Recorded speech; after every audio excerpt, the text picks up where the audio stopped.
नमस्ते दोस्तों, स्वागत है। एक बार की बात है, यशोदा मैया प्रभु श्री कृष्ण के उलाहनों से तंग आ गईं और छड़ी लेकर श्री कृष्ण की ओर दौड़ी।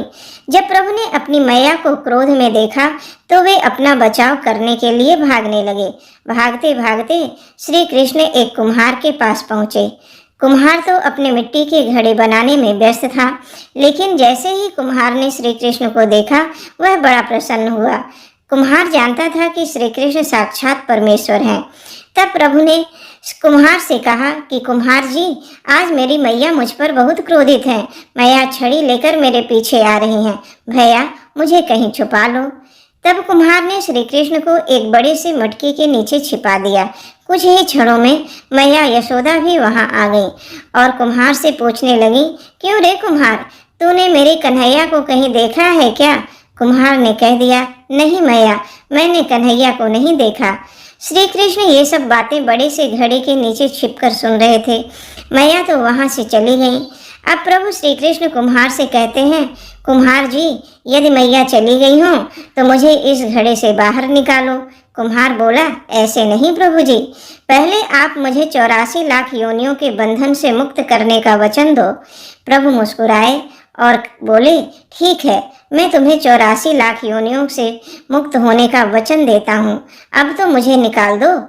कुम्हार कहने लगा, सिर्फ मुझे नहीं प्रभु जी, मेरे परिवार के सभी लोगों को भी 84 लाख योनियों के बंधन से मुक्त करने का वचन दोगे तो मैं आपको इस घड़े से बाहर निकालूंगा। प्रभु जी कहते हैं, चलो ठीक है, उनको भी 84 लाख योनियों के बंधन से मुक्त होने का मैं वचन देता हूँ। अब तो मुझे घड़े से निकाल दो। अब कुम्हार कहता है, बस प्रभु जी, एक विनती और है, उसे भी पूरा करने का वचन दे दो तो मैं आपको घड़े से बाहर निकाल दूंगा। भगवान बोले, वो भी बता दो, क्या कहना चाहते हो? कुम्हार कहने लगा, प्रभु जी, जिस घड़े के नीचे आप छुपे हो उसकी मिट्टी मेरे बैलों के ऊपर लाद के लाई गई है। मेरे इन बैलों को भी 84 लाख के बंधन से मुक्त करने का वचन दो।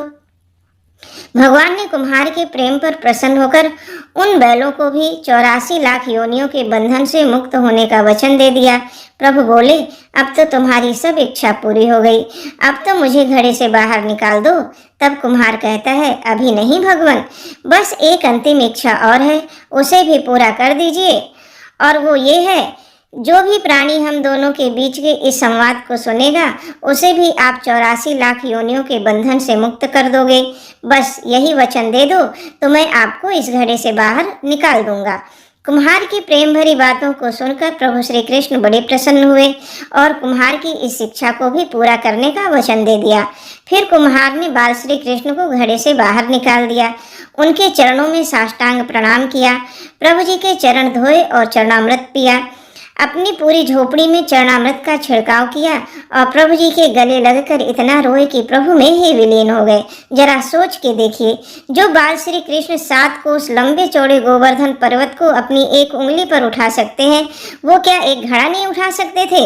लेकिन बिना प्रेम रीझे नहीं नटवर नंद किशोर, चाहे कितने भी यज्ञ करे, अनुष्ठान करे, कितना भी दान करे, कितनी भी भक्ति करे, लेकिन मन से प्राणी मात्र को प्रेम नहीं होगा तो प्रभु श्री कृष्ण मिल नहीं सकते। जय श्री कृष्णा, जय श्री राधे।